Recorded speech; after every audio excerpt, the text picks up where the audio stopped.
afternoon, everybody. My name is David Jordan, the President and CEO of United Methodist Health Ministry Fund. Given today's full schedule, why don't we go ahead and get started with today's session. Today's session will focus on how to advocate for equitable and transformative use of American Rescue Plan dollars. We have a great lineup of speakers joining us today. We will be joined by Kelly Baumgartner and Kim Nguyen from Community Catalyst, who will lead us in a robust presentation on lessons learned from other states. Many states and local communities have been advocating for transformative use of federal ARPA dollars, and I think there's lessons to learn from other states. And Community Catalyst will walk us through some of those great lessons learned and case studies in advocacy. Then we will have a presentation from Alicia Johnson Turner, who is the Deputy Director of the Kansas Recovery Office. And Alicia will be able to provide us with some really in-depth and useful information on how Kansas is distributing ARPA dollars and thoughts on the process and where advocates can lend their voice. The Health Funds Advocacy Council, Stuart Little, will then offer a quick reaction, serving as a reactor as an expert advocate that functions within the Kansas State House on what he's learned and insights that he has as session is approaching in the Spark Committee, which the Recovery Office staff works. And then we'll have time for questions and answers. We have a number of folks attending today's webinar, so I would ask that you introduce yourself, name and organization in the chat. I would also ask that if you have questions during the presentations, just put them in the chat. If the presenters see them, they may try to get to them, but we can use those questions for our question and answer discussion. And we will try to address any and all questions in the document following the presentations as well. So again, we want to try to capture all the questions you have and to provide you resources to help aid your efforts around American Rescue Plan dollars. We want to make sure we as a state are taking advantage of this unprecedented time where federal dollars are coming to support us and to aid in the recovery from the COVID-19 pandemic, but also with an eye towards how we can build back better for the future. And we can do so in an equitable and transformative way that's anchored in community voice. So with that, I'll turn things over to Kelly, who is a senior policy analyst at Community Catalyst, a national consumer health advocacy group. And then she'll turn things over to her colleague, Kim. Kelly?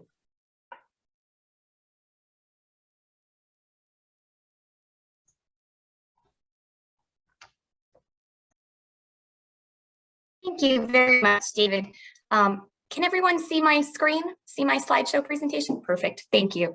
As David said, my name is Kelly Baumgartner. I use she, her pronouns, and I work for Community Catalyst, where we have been doing some work on really digging into what can be done with ARPA funds. So without further ado, I will show you our agenda for today's presentation.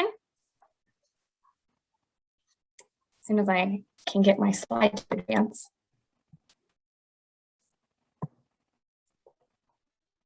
There we go. I'll start with just some brief information in general about ARPA, a refresher for some of us and maybe some new information there. How funds are allocated in a variety of states, including Kansas. I'll touch on a couple advocacy areas that may be of interest to those on the call. Talk a little bit about SPARK, which is the state committee for ARPA spending in the state of Kansas. How to work with or draw down funds at the county level, and then a little bit about how to listen to your stakeholders, your constituents, whatever organization you might be coming from, the people that help you figure out what it is you want to do. And I'll then pass things over to Kim, who will talk about organizing. So you'll see here on this slide a whole bunch of numbers that I won't bore you by reading, but I'd like to emphasize 2 points about these figures. First, this is a lot of money. So Kansas specifically has been granted the power to draw down almost $3 billion in federal funds with very few conditions or requirements. So as David mentioned, this is really an unprecedented opportunity, at least in recent decades, to make huge investments in public health, children's health, local economies, infrastructure. My second point, however, is it really only matters if the funds get spent and get spent wisely. So if state or local governments, for whatever reason, don't spend the money in the next few years, the opportunity is a wasted one, and the ARPA carriage turns back into an ARPA pumpkin. So speaking of the very few conditions regarding spending, here are some of the vague bits of guidance that we have. We know that funds can be used to pay administrative costs, like consultants that are going to assist with the implementation, regulation, or management of ARPA projects. They can be used to increase staff capacity to stabilize government operations. Probably most applicable to a lot of us on this call, funds can be given to nonprofits directly to accomplish the goals of ARPA, which broadly are bolstering families, nonprofits, and businesses that have suffered and continue to suffer as a result of the pandemic. With those goals in mind, just about any project or expenditure you can think of can fit into ARPA with some exceptions. You can't use the funds to pad your pension or your savings accounts. You can't use the funds for tax decreases, but it is worth noting this is a restriction only on states. So the local government section of the bill doesn't contain any prohibition on lowering taxes. States can't use the fund to pay for water projects or Medicaid investments that they're already making. Outside of these parameters, though, most related investments are really fair game. So now that we know a few different entities that have received funds and what they were told broadly to do or not do with them, how is the state of Kansas spending its money? States have taken 3 different approaches to govern their allocations of flexible funding from ARPA. The vast majority of states, as you see here on this slide, are going to use a traditional budget process. 6 states, including Kansas, delegated spending authority to a smaller advisory group, typically appointed by their governor, that includes leaders from state agencies, the legislature, and related industries. 1 state, Wisconsin, just in case you're curious, is using a unilateral funding allocation structure, which means their governor has sole decision-making authority, and 3 states haven't decided or haven't indicated to the public what they're going to do yet. Now, Kansas is one of 24 states that will likely appropriate their funding in either an upcoming special session, which would involve, sorry, I got my notes here, the supplementary fiscal year 22 budget, or in the 22 legislative session during deliberations around fiscal year 23's budget.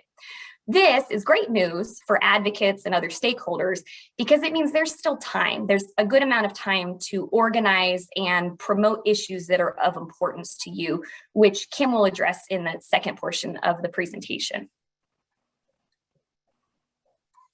So the vast majority of state ARPA funds remains to be spent, at least here in Kansas. As state and local governments make decisions in the coming months, they'll hopefully emphasize a really transparent approach with opportunities for feedback and insight from stakeholders. This is a great tracker from the National Conference for State Legislatures that documents specific state allocations. So you're able to go to this site and see things as they're added. There are also some great tools that have been created by different cities and counties. And if your organization has a particular area of interest or stake in ARPA, you could consider creating an outward-facing tracker like this and putting it on your website. They tend to get a lot of traffic and really engage stakeholders and constituents in conversation. I'll now briefly discuss just a couple advocacy areas that may be of interest to those on the call. If you're involved in education, you may have heard the term ESSER. ESSER funds are actually CARES Act dollars, which impacts the timeline for spending a little bit, and I'll discuss it more in just a couple of slides. When it says here on the slide, state educational agency, the Kansas Department of Ed, for example, must subgrant at least 90% of its ESSER funds to local educational agencies. That means school districts and charter schools. So essentially, almost all of the money. An LEA has to then file a local application with the SEA to receive an ESSER formula subgrant. LEAs are encouraged to target their ESSER funding on activities that support remote learning specifically, especially for disadvantaged or at-risk students and their teachers. So you notice the timeline here at the bottom, and in a couple of slides, you'll see one that's a little bit different. Another area that may be of interest is childcare. In Kansas, the Kansas Department for Children and Families chose to partner with Child Care Aware of Kansas to distribute their funds, which they're calling sustainability grants. All KDHE licensed compliant childcare facilities are eligible to apply.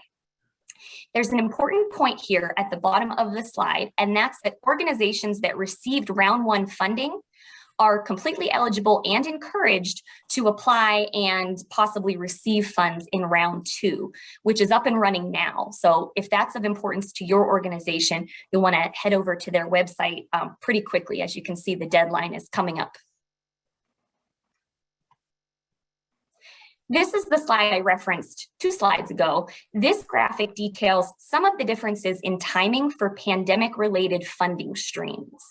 There are differences between when various ARPA and CARES decisions have to be made and then when the checks have to be cut. There's a notice between obligating and liquidating funds, as you see there at the bottom of the slide. So if you're part of an organization or a group that's hoping to be on the receiving end of one of those checks, it's a good idea to keep track of deadlines specific to the funding streams you may benefit from, so that you can stay really engaged with the organizations that are holding the purse strings.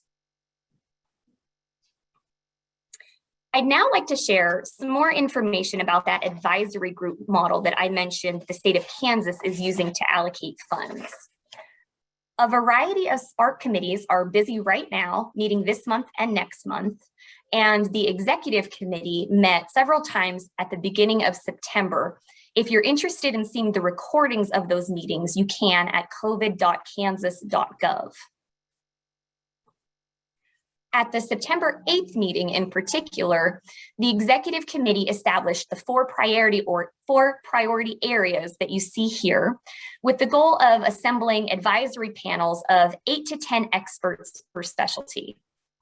They also proposed this timeline for fund allocation and approved $50 million in premium pay for nurses and other healthcare workers.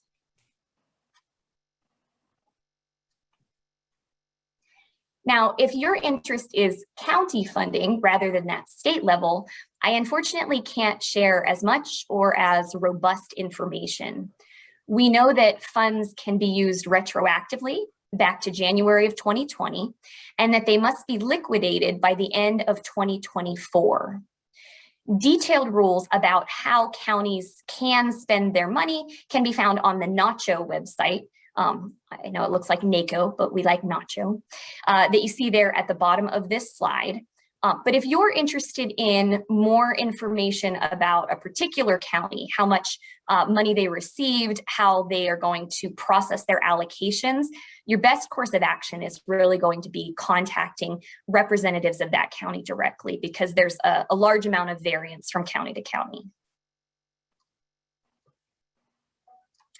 Hopefully that gave you at least an idea of how to find the information you may be looking for regarding who has funds and how they can be used. So if you're an advocate or you represent an organization that's hoping to guide funds towards your worthy cause or causes, what do you do first? I'd recommend that you engage decision makers in meaningful ways, really be thoughtful about how you're going about this. Ideally, officials would reach out to stakeholders and they'd request input and feedback on ARPA spending through listening sessions or a website portal. But if that's not the case, or even if it is, and you'd like to augment those processes, you could consider conducting your own listening sessions, then distill the information you gather into something really digestible and meaningful for decision makers. So I will now pass things on to Kim, our organizing guru, who's going to share some examples and best practices from other states. Thanks, Kelly, and thanks for the flattery. Hi, everyone. Thank you so much for having me today. My name's Kim Nguyen. I use they, them, theirs pronouns, and I'm a senior state advocacy manager at Community Catalyst, which means that I am just one of our technical assistance providers. And I'm here to talk to you more about organizing in ARPA. So thank you so much, Kelly, for the great background on ARPA. So in my section of the presentation, I'm going to be sharing some examples of ARPA advocacy that we've seen from our partners throughout the country, and then share some just like specific organizing tactics, highlights, and insights that we think might be particularly helpful for you to keep in mind as you create your ARPA organizing plan. Before I jump into all of that, though, I want to do some kind of like grounding and level setting. You know, I want to address a question that you all might be having in your head, which is like, why now? Why are we, doing ARPA stuff now? Other folks have done it. Are we too late? And my answer to that is no. The moment for ARPA advocacy is still definitely here. While there are some cities and some states that have been trying to advocate on this and have been making movement on this, we still don't have a lot of answers on this because it's such a nebulous pool of money. And we know from Kelly's presentation just now that Kansas is still, trying to figure out how your state is going to allocate funds, which means that you have an opportunity to affect the process from the very beginning. And it is so important for us to act now as an advocacy community so that we can so that we can make our decision makers accountable to public input. And if funds have already been allocated so that we can do some accountability work. So on another similar vein, before I jump in, I want to name that that ARPA funds live in a really nebulous space, and it is totally okay to feel intimidated or be unsure of what your next steps are. So in Kelly's part of the presentation, she named some quick do's and don'ts around ARPA funding. But honestly, for the most part, there aren't that many rules and guidelines around these funds. At Community Catalyst, when we first started talking to state partners on engaging around ARPA, we heard a lot of nervousness, like from a lot of state partners being like, oh, the lack of guidance is and guidelines on these funds are just having a big impact on their ability to move because it feels really scary. And I want to say that, like, while all this is very valid, right, it's a super valid feeling and concern. It's kind of strange to have this big pot of money and not have any guidelines. But I want to remind us on this call today that, like, yes, ARPA funds live in this like nebulous space. And while that might be scary, this is really the moment for advocacy. Like, this is where advocacy shines, right? Like, if there are not strict guardrails on how we're supposed to be using on these funds, then it's a moment that we can really use as an advocacy community to expand the imagination for what is possible, right? To tell folks and to ask decision makers to give us in our communities what we actually need. So, the considerable flexibility of these funds should be viewed as kind of like a blessing, right? It is a unique and important opportunity for us to organize and demand for things that are creative and equitable, so that your city council is not just allocating funds after like a 10-minute meeting without anyone's input, right? That the money is actually getting to serve communities. So, you'll see on the screen that I try to, represent this whole type of framing, but like really the moment is for imagination, expanding the imagination for what is possible, for doing advocacy and for doing some accountability work. So next slide, Kelly. So without further ado, we'll jump into some examples. So yeah, like I mentioned, we've been working with state partners with this for a while, and we have some great examples of what some state advocates in our network have done on ARPA funds. We created a whole toolkit on it that I think was shared to your network. If not, we will share it out in follow-up materials if you want to read more. But I've pulled some just highlights from the toolkit to share with you all today to just kind of, get your juices flowing around this. So the first example that I want to share is the very first bullet point. It comes from like a coalition of Southern states in a project called the Southern Economic Advancement Project, or SEEP. And what they did around ARPA was that they launched an ARPA toolkit that included an explanation of what ARPA was. It, kind of explained what it was about. And this toolkit included a model resolution for cities and towns and counties. And what I thought was particularly great about this model resolution was, one, it followed a best practice, which was, develop a resource that others in your community can use, right? So because SEEP launches model resolution, it's much easier for other organizations to do similar things in their cities and their counties because there's already a framework that it's working from. So that's one really good thing to keep in mind when you're organizing around this, right? The funds are really nebulous, so you want to try to make it as easy as possible for people to engage. The second thing that I thought was great about this was, their model resolution really included a lot of language around supporting the economic recovery for, all the folks in the state, but also with a special emphasis for those on the lower end of the wage scale, for local businesses, for workforce development, and for increasing access and improving the quality of public health education, improving equity outcomes, and supporting housing needs. So again, like I mentioned on the last slide, this is a great pot of money to be able to make sure that it is getting to people, getting to communities. And I think that this model resolution has a lot of great language about, supporting people who were really disproportionately impacted by the COVID-19 pandemic. The second example that I want to share you is like of a similar flavor. It comes from our advocates in New Mexico.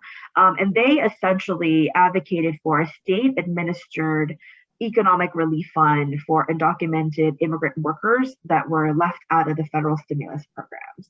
So, during the COVID-19 pandemic, many individuals and families received federal stimulus money from the federal government, and mixed status families and immigrant families were left out of this.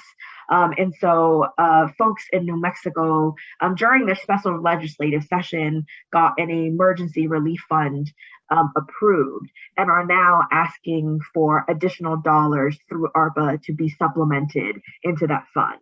So I think they were able to get, I forget what the actually exact number that they were able to get through their legislative session, but they're now currently asking for at least $15.6 million from ARPA to supplement this fund. So again, yet another example of like creatively using and asking for, a state government to put a down payment on, equity, and to support, a constituency that is often left behind. And the last like specific state example that I will share is from Massachusetts. So like I mentioned, ARPA funds, great moment for advocacy. The issue is that there aren't that many guidelines and there isn't a requirement for public input, right? And so, unfortunately, we have heard from state partners that there have been, there has been examples of money that has been allocated without any public input. It's been like a 10-minute Zoom town hall, not even town hall, a 10-minute Zoom hearing. And then all the money for that city was allocated without any input. And so a big thing that y'all, in engaging with this need to remember is that we need to be pushing for public input. So a good example comes from Massachusetts, where the Massachusetts Executive Office of Health and Human Services actually released an RFI that was posted on their website to request and gather community impact on how to leverage ARPA funds with the specific enhanced federal funding for Medicaid home and community-based services. And after collecting all this and taking into account, they also released a summary of the RFI responses, so that folks could, like, there was transparency in the process to be like, okay, people asked for this. So it wasn't just, wasn't like a closed door, like, negotiation. And they also met with the home and community-based service community to continue being a part of this process. So as you're thinking about like things to advocate about, right? Like, this is a great example to advocate, to be like, look, like, create a process for public input, be transparent about public input. Maybe follow this example where they put out a request for information. Next slide, Kelly.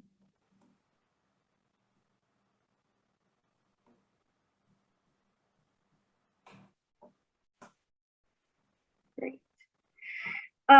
So like I mentioned, we have an entire toolkit on this. Like, we can definitely, send that to you. And if you have follow-up questions, you can reach out to me or Kelly, and we can tell you more.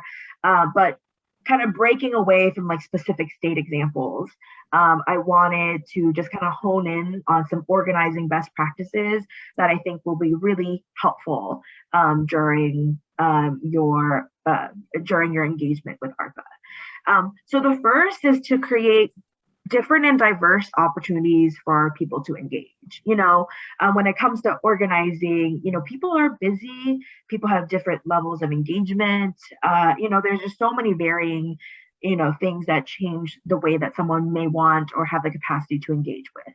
And so if you're trying to like mobilize your grassroots base, it's really important to create different and diverse opportunities for people to engage. So a good example that I have from here is from our partners in North Carolina, from NC Child. Around ARPA, they created a toolkit that did things that are similar to other toolkits, which was like explain what ARPA was about, explain how to engage. They had sample OpEds and LTEs. But what I thought was really interesting about North Carolina was that in addition to all of this, they had videos about ARPA that they created that were translated in different languages.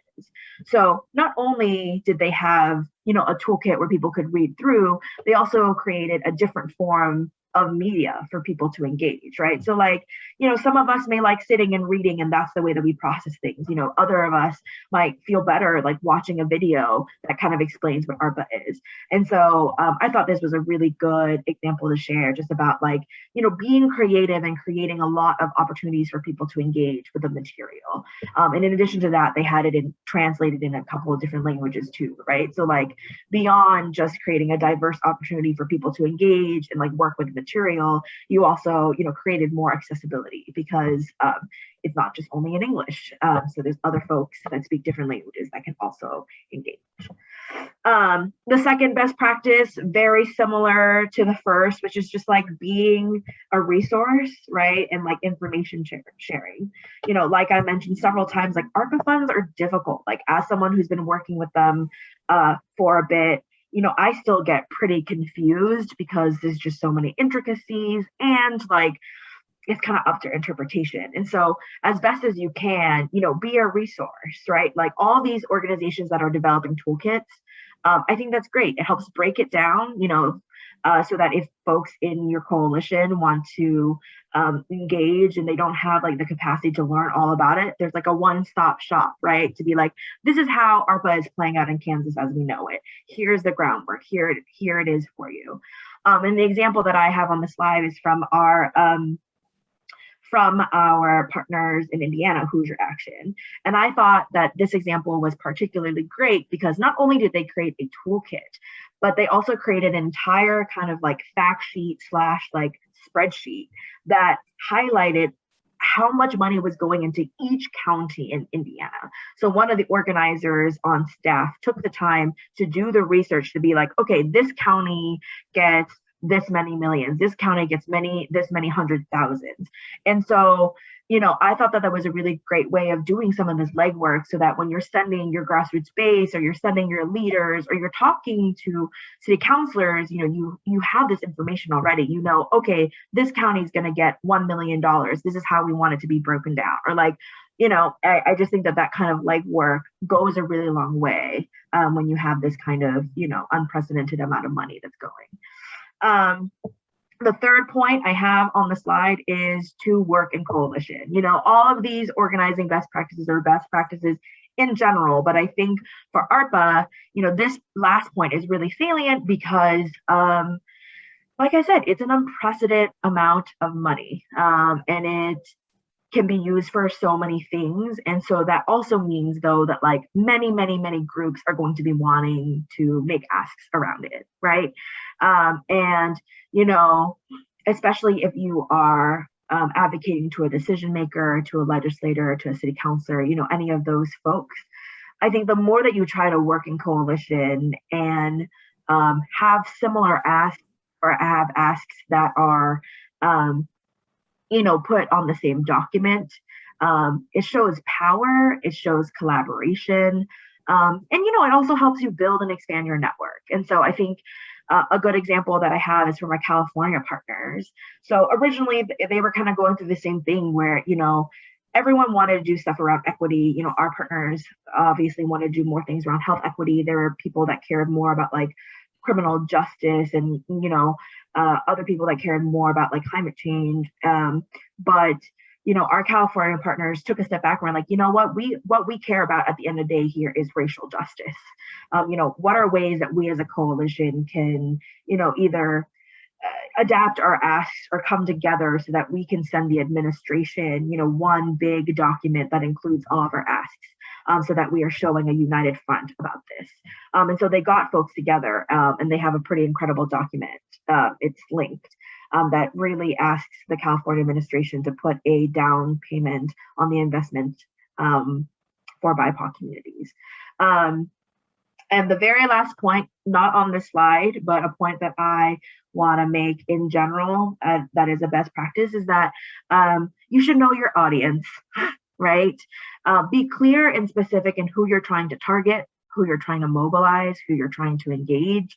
You know, no one sees themselves as the general public. I feel like if you ask me to describe myself, I don't say, hi, I'm Kim, I'm a member of the general public.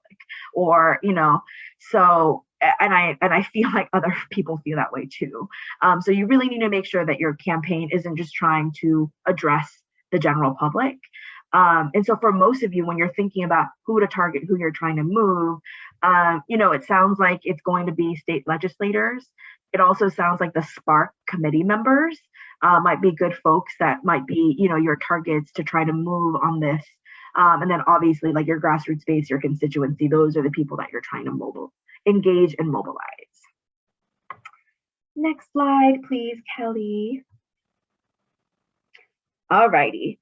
So moving a little bit away from like ARPA, I just wanted to share some like really interesting, just like organizing tactics that I've been seeing leveraged throughout the COVID-19 pandemic that you can consider using in your campaign. So, you know, I don't have examples of these being used for ARPA, but I just thought that they were really cool, kind of funky new organizing tactics that you could probably use to either apply pressure or mobilize base. So the first examples comes from the Sick of It Texas campaign, which is mostly around Medicaid expansion. And what this organization, what this project did really well was kind of just leverage like virtual spaces in addition to public spaces during the COVID-19 pandemic to, you know, get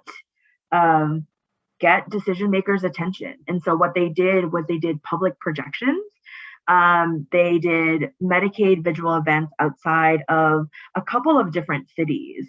And they projected it on, you know, the State House, they projected it on the governor's mansion to really show that they should be expanding Medicaid. So Kelly, if you could just share the quick video from this campaign, that would be great.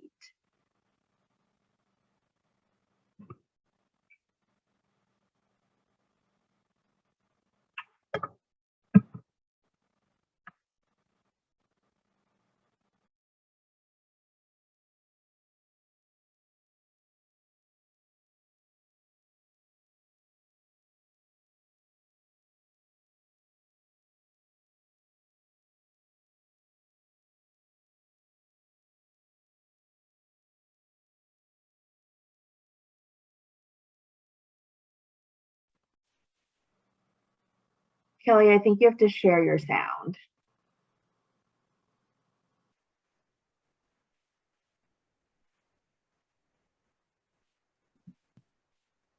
Healthcare advocates. We have got to expand Medicaid.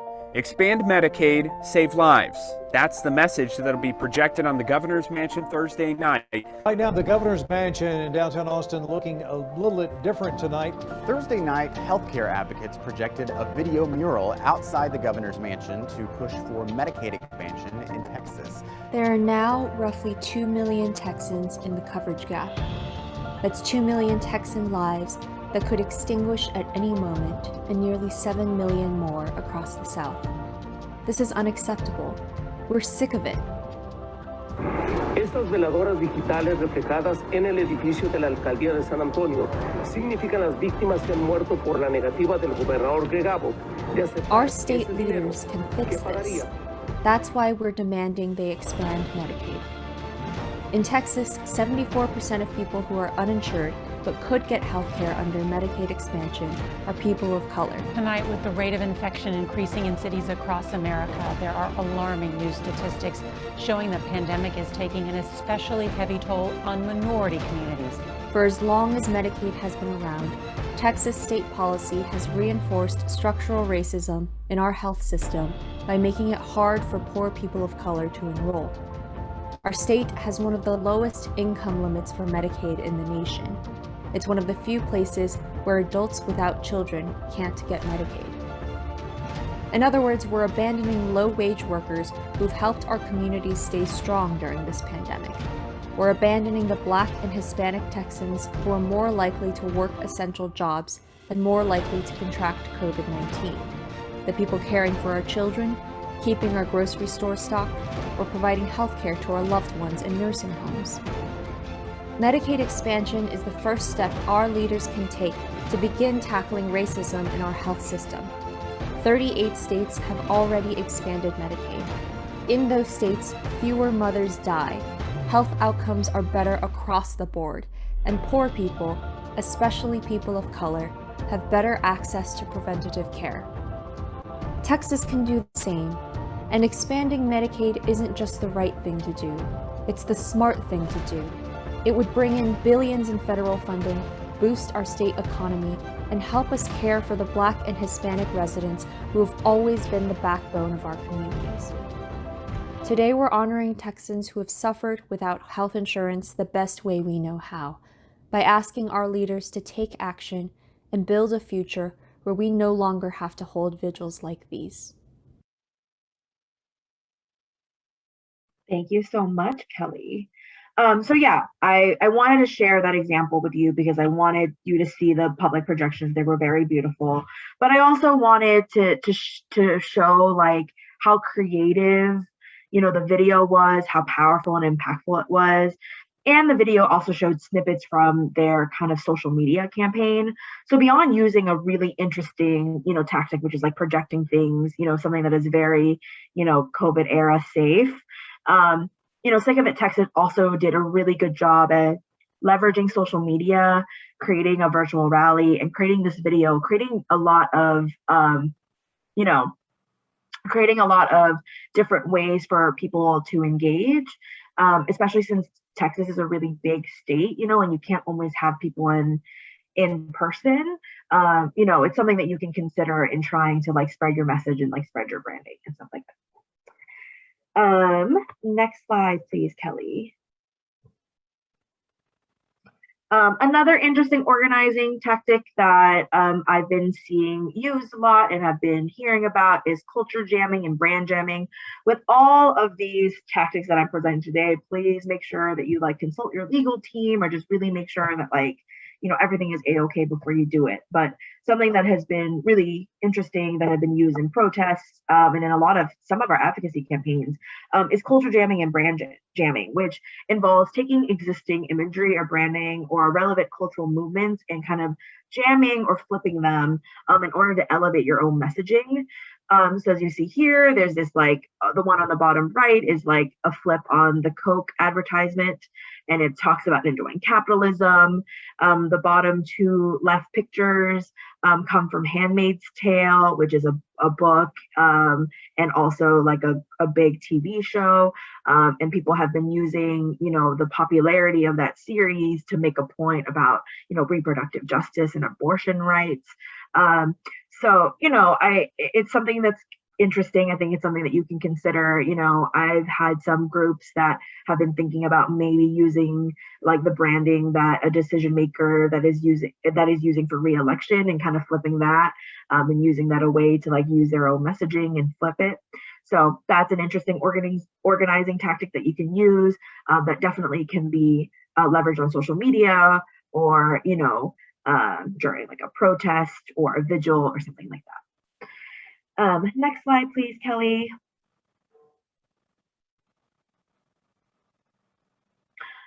Sorry, I didn't see it get changed.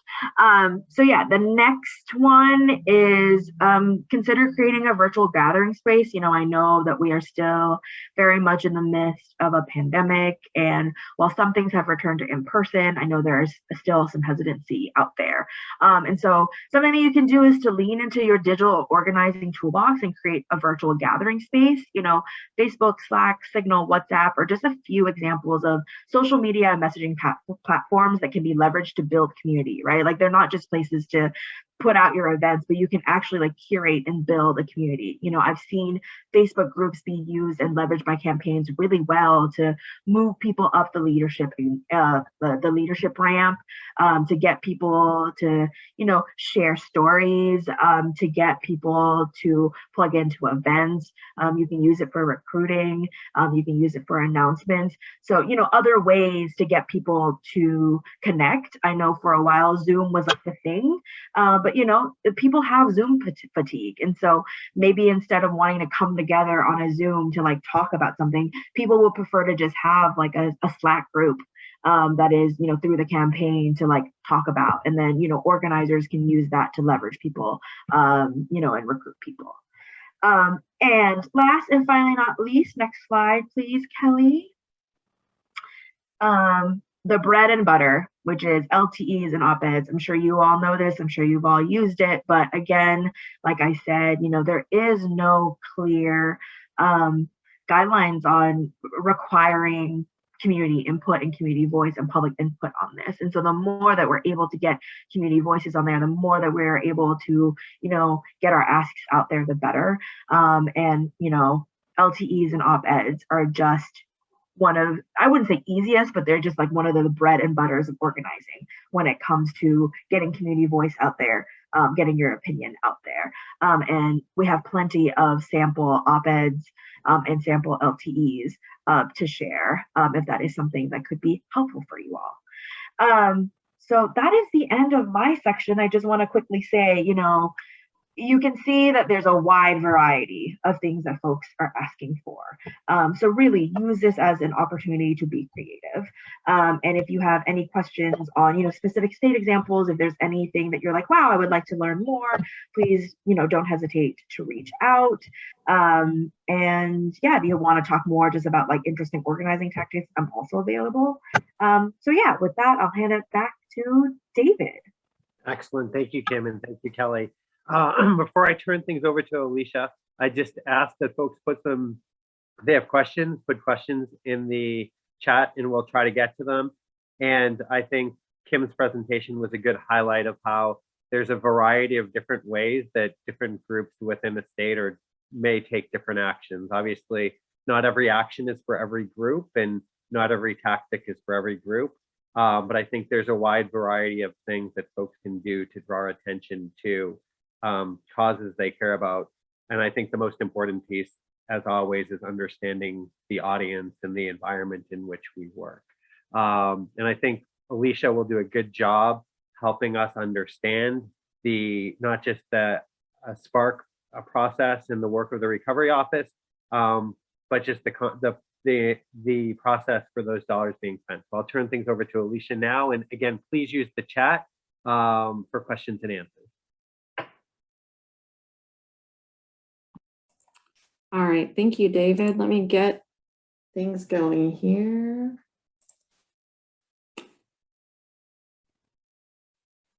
Can you see my slide deck?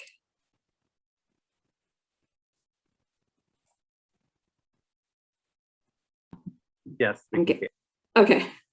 All right. So I want to sort of be cognizant of time. I know that we only have 13 minutes left, and so I want to make sure that we have time for questions. So I'm going to try and go through this a little quicker than I normally would have.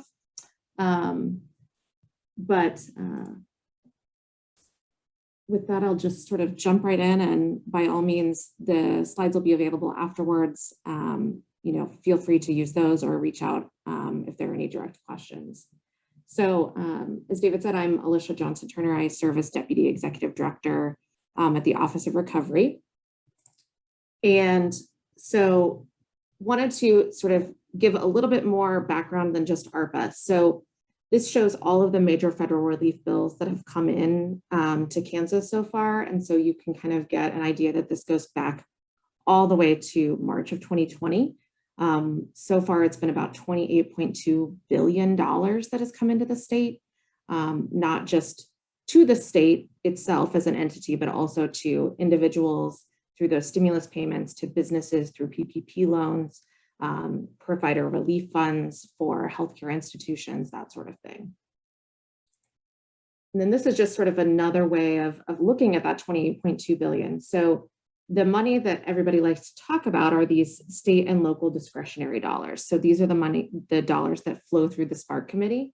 But as you can see, there is a lot of other money. It's only $4 billion of the $28.2 billion that has come in so far. So just a little context there.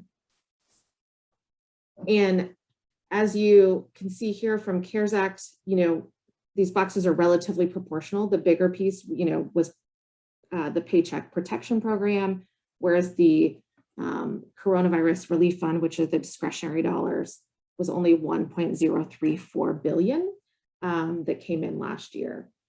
And then breaking that down a little bit, what we did with those, the first $400 million went to counties to allocate. The second round went to public health, education, economic development, and connectivity. And then round 3, $271 million to testing, child supervision, housing stability, and then continuity of operations for state government. In December, we had the Consolidated Appropriations Act, and you can see here we had no discretionary dollars actually that came as part of that, but we did have some big investments in housing, in K-12, testing, vaccines, those pieces. And then finally, we get to the American Rescue Plan. Again, we had big direct payments to Americans that made up to a certain amount of money. You can see we had round 3 of ESSER. So I know that was something that Community Catalyst spoke about. We actually had 3 rounds of ESSER, all of which with progressively later deadlines. And then, specifically like Child Care Development Block Grant money, SUD Block Grant money, a bunch of money again for vaccine and testing. And then $1.6 billion for the State Fiscal Recovery Fund, and $1 billion that flowed in directly to cities and counties. So every incorporated city in the state of Kansas, to the tune of over 600 of them, had dollars that could flow to them. Some chose not to accept them, but very few actually. So breaking down the local fiscal recovery funds, as the folks from Community Catalyst mentioned, we had over $500 million that went to counties. So in total, nearly $1 billion went to counties between the American Rescue Plan and the coronavirus relief funds. Then larger cities, those bigger metro areas, got $260 million. And then all of those incorporated cities under 50,000 got amongst them $167 million. So there is a lot of money out there. And then, as previously mentioned, the discretionary dollars are flowing through the Spark committee process. So here are the list of the 7 executive committee members. The way that the funding structure actually works, these dollars are not planned to be appropriated through the traditional legislative process. So not by fiscal year or anything of that sort, but through this committee. And then this committee makes recommendations to the State Finance Council, who then ultimately has the authority to spend those funds. And that is made up of legislators, and then the governor is the chair of that committee. Wanted to provide you, there actually are, there's a meeting in Wichita on Monday from 8 to 10. It's at WSU. Some late breaking news, you all are probably the first to hear that they are actually going to be accepting public testimony at that committee, and the governor's office will be putting out a release about that later this afternoon. So if you're in Wichita and want to have your voice heard, by all means, you can show up to that meeting and sign up or submit written testimony as well. We're accepting that until Wednesday of next week at noon. So a good place to have your voice heard there, and then some other regional meetings. So this is the calendar through the end of this year for the executive committee. And then also, as mentioned, the Spark committee set up 4 advisory panels. So I have here the list of the economic revitalization. And I know I'm going to move through these pretty quickly, but they will be available in the slides afterward and are also available on our website. But the health and education, which is probably one that is of the most interest to many of the people on this call, based on what I saw many of you do. And then connectivity, which is becoming increasingly important through the pandemic, as we have all seen. We live and by Zoom, by what's going on our computer and how we stay in touch, whether that be, last year for school. I know my kiddo did a full year of remote school. So efficiency and modernization, and the connectivity advisory panel. So just high level there, I think those are the big pieces. Our website is covid.ks.gov. Many people try and put in Kansas, but it's just KS. And the current plan is for the Spark Executive Committee to allocate up to $500 million by the end of the year, with the rest of the money being allocated, could be allocated by July 31st of 2022. So trying to get those dollars out the door and into those folks who really need the funds. I would also encourage, if folks are really interested in the Spark process, for you to watch or at least look at the slides from the first 2 executive committee meetings. They are available on the website under Spark materials, and provide a high level of some of the guiding principles that the Spark committee wants to allocate funds by. And probably the one that I think is most applicable to this group is, they want to encourage investments that do not continue to create a burden on the state general fund. So especially those one-time investments or things that can be, other funding sources can be found down the road for. There are several, you'll hear if you listen to those meetings, they talk about a fiscal cliff and not wanting to create that on the state general fund coming up in a few years. So I think that covers most everything that David and I talked about. So happy to take any questions, or and I'll turn it back over to David.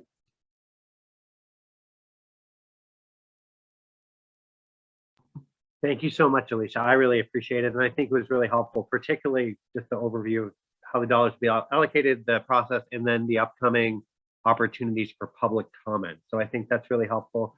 folks have questions for Alicia, please put them in the chat.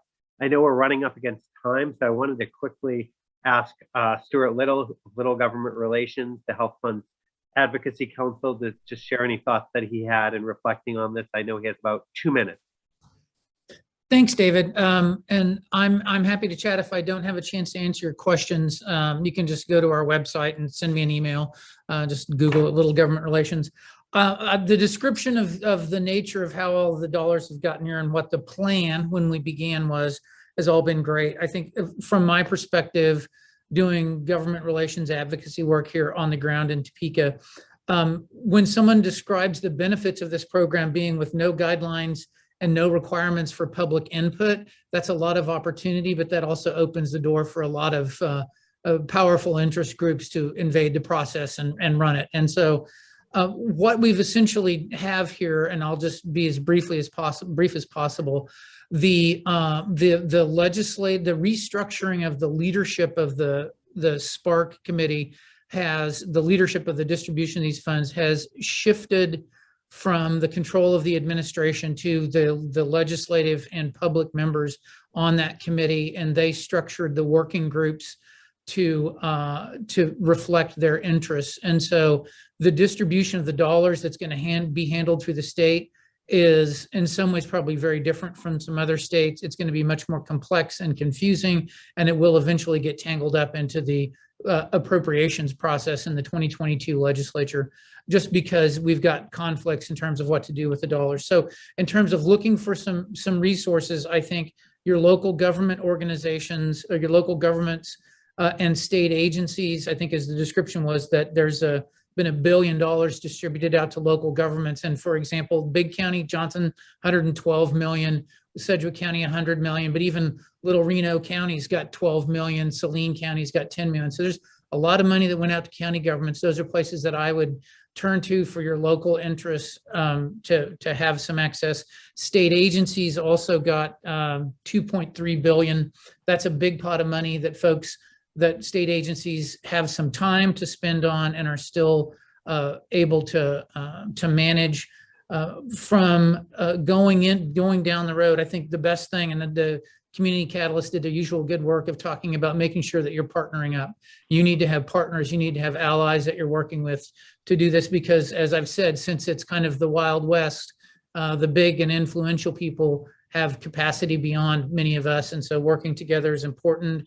I think that the local level is really a place to turn to, and your state agencies, because they're going to have residual dollars sitting around that they can certainly be able to ponder. And I'm happy to answer a question or two if you can, or you can just shoot me an email or something.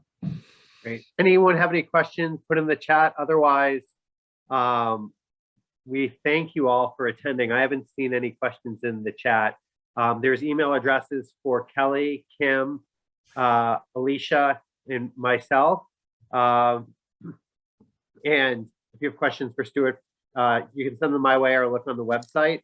But we want to make sure that, one, we can answer questions that you might have about the process, and two, and there's Stuart's email address in the chat as well. And two, if there's any tools that you think are needed to guide advocacy or connections that need to be made to work in partnership, please reach out to us at the Health Fund. We want to be able to help facilitate successful advocacy around American Rescue Plan dollars and connect you with any experts that are needed. This is a big opportunity for the state. We want to get it right, and we want to see the dollars used in an equitable way, and also in a way that's transformative for the future. I did see a question, will we be sending out links and resources as follow-up? Yes, we'll send out a recording of this video, and if folks have questions, send them to us and we'll put together an FAQ from this session. So I know we're over time. Thank you to all the presenters. Thank you to all attending, and we will do follow-up. Have a great day and be in touch with questions and assistance needed.